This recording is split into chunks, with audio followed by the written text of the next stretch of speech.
For those of you who still don't know me, I'm Rahul. I'm based in Leeds. I've got 5 properties now. 3 are my own, and other 2 I share with my partner. So in total 5. I started my journey back in June last year. Before joining this community, I've seen loads. I think I've seen all of Simon's videos from like 2 years ago. And I was really motivated to do rent to HMO to begin with, because I was kind of after that passive income, wherein you just rent out the place and you don't have to do anything. So that the magical money coming in every month. And I went on for a few viewings, and then my eyes opened that it's definitely not possible without more help. So that's when I joined one of Simon's mastermind. I think it was on a Sunday, and then I immediately joined the course. And it's then I realized, and I had a shift in my mindset that I was approaching it completely wrong. It's a legit business strategy. It's not a passive income. And I had an immediate shift in my mindset. So, and I also changed my strategy because I found rent to SA more suitable for what I was looking for. And obviously then I started joining the calls, went through the course, and I think within first couple of weeks, I got my first property. And another one just a couple of weeks after my first one, and the next month I got my third one. It was magical. Yeah, cool. So you got 5 deals, 3 are your own, and you said you got 2 more with a partner. Do you want to tell us a bit more about that? Yeah. So my partner he's a landlord himself. His entire portfolio is in Wakefield. So he's got 26 single lets, and his 2 properties, he converted them into an SA. I met him at one of the Leeds PIN meetings. Obviously, I think it was Ella or you who recommended I go to Leeds PIN because it's really good. And that was my first ever meeting. We really hit it off. We liked each other, and we exchanged ideas. It obviously went on for a few weeks. We did finalize a contract in case of any eventualities, and that's how we build a new management company. Now it's called Pasta Management. Go check it out. Shameless plug-in. So a shameless plug. Yeah, shameless plug. But So we have a new strategy now. We obviously would be doing more rent-to-rents. But just to manage the risks exposure, we are also doing management deals now. Yeah, cool. And I think we spoke about the other day about how you were focusing more on that, weren't you, this year in particular? What's your goal for managed only deals this year? Yeah, so the thing with rent to rent is it takes time, right? To find the good deals. My first few deals were great. But I want the best deals now. So just to overcome that challenge, we have sort of changed the strategy, and we're going for management deals because you can scale very quick. Yeah. And our goal for this year is 30 properties. Wow. And even if we can do 15, I'll be really happy. Yeah. Say that again. Is that 15? 15. Yeah, the goal is 30, but if we can manage just 15%, which is 15 properties, I would be super happy. Yeah, amazing. Do you think you'll do it? Absolutely, yeah. Yeah, I think you will. Thank you. So far in your journey, what challenges have you faced?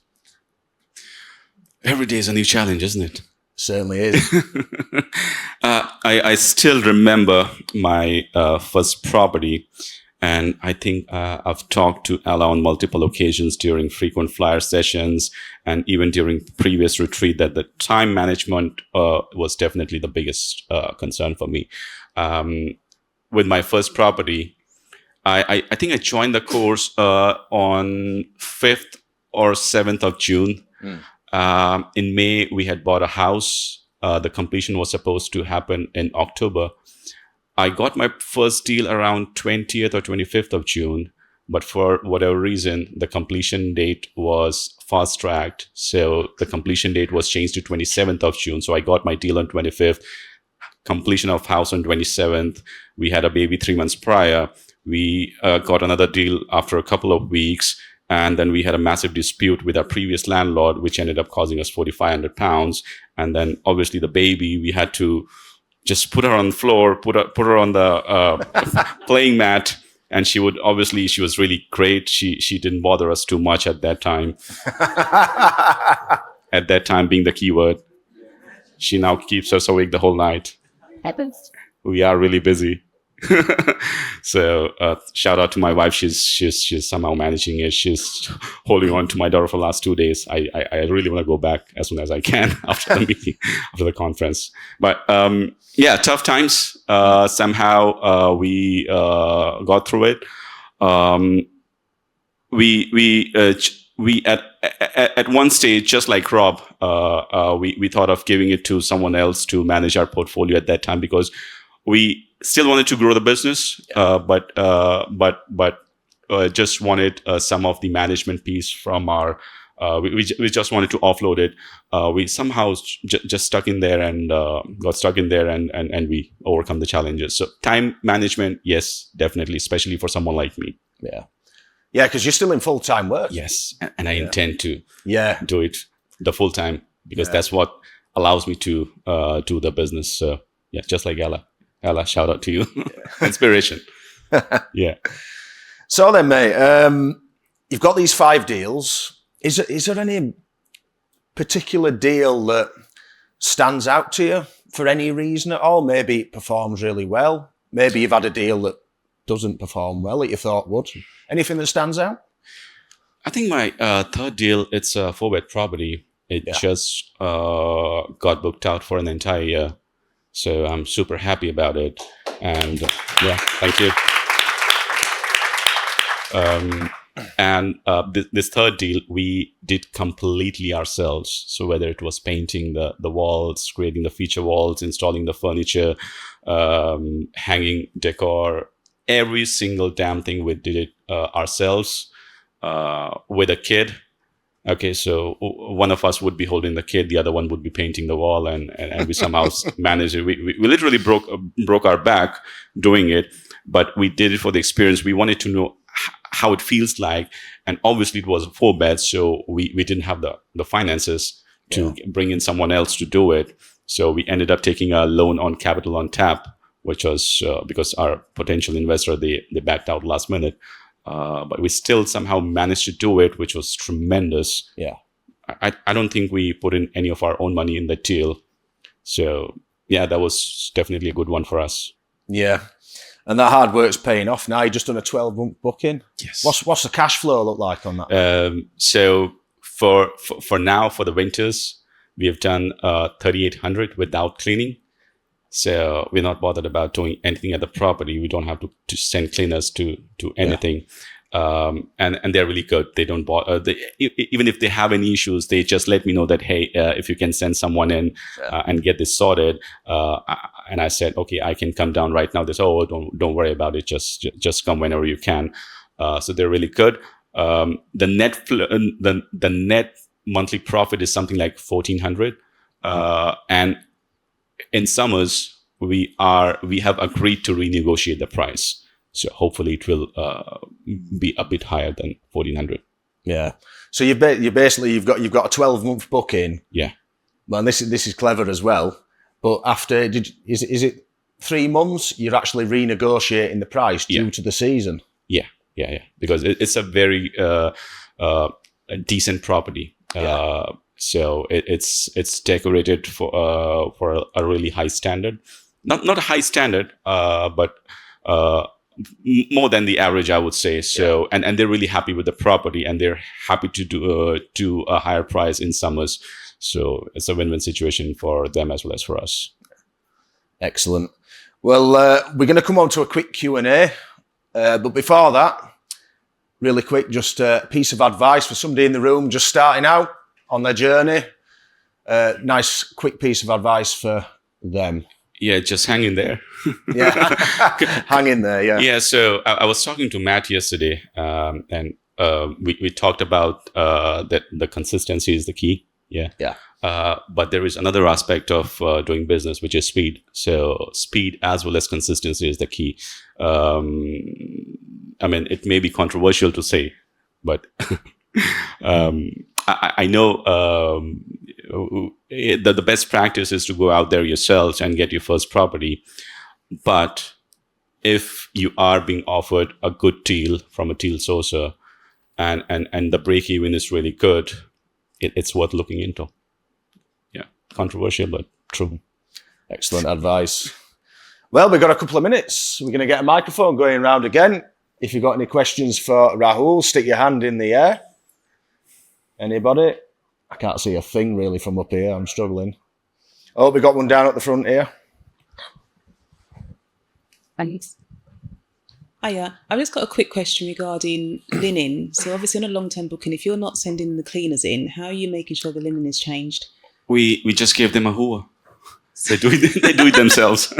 Oh, wow. Okay. Yeah. So they wash and change and everything. You just let them just deal with it. Oh, we've got a washer dryer combo at the property, and we've got a separate dryer as well. So they said they'll do it themselves. Besides, we have an extra spare pair of everything basically. So yeah, they said they'll be able to manage that. Okay. Yeah. Thank you. Yeah. So basically, you just let them have, I don't know, 2 sets of bedding, 2 sets of towels and that, and they can wash and change. Yeah. Two or three sets of everything. Yeah. Amazing. Any more questions? Yep, just over here. Rahul, absolutely smashing it, mate. Well done. Got to know you as well quite well. But I've never actually asked you this. Why rent to rent? Why did you choose to look into rent to rent versus perhaps what you were doing in your day-to-day role? Yeah, great question. And I was talking to someone yesterday. Sorry, I forgot who it was. They asked the same question, what my motivation was. And I thought really... I thought about it, and it's basically fear. So fear of losing what I have. So I've got a really good job. I've got a good boss. I've got a good team. I've basically got good everything, but I fear that I might lose it. What if I get redundant? So I'm kind of planning for the worst case. I mean, maybe not the right words to say, but I am building something which I can leverage in future. To build something even bigger. So yeah, I think it's just fear, Harry. Fear to fail. Beautiful. Yeah. I totally get you, man. I totally get you. So it's just like you want to build something so solid so that if your day job does fall through, you've got this as a backup almost. Eventually, obviously, I would leave my day job. Yeah. But that would be a few years from now. And my day job, it does allow me to do my business in my spare time. And I've got really good support from my wife. She does quite a bit of on the business side. Yeah. So I don't see a reason why I can't do both and grow my business and grow in my career as well. Yeah. Amazing. Well, have we got time for any more questions? Perhaps one more quickly, if anyone's got a question really quick. Or are we all good? Oh, I've just got one here. Laura, mic lady. Hi. I just wondered what type of clients do you have staying in for that long-term booking? Because you said that they're not doing any cleaning or anything. Are they contractors, a family? Yeah, they are contractors. I think it's a utilities company. So their director reached out to me directly after they had stayed in my property for a couple of weeks. And that's when they liked it and they reached out to me. Okay, cool. Thanks. Amazing. Well, it's been a pleasure as always to hear from you, Rahul. And if you've got any more questions for him, you can, of course, collar him outside. Yeah. But round of applause, please. Thank you so much, everyone. Thank you, Ben. Nice one, mate. Yes, round of applause to Ben as well. That's tidy. Okay, good. So last session, guys.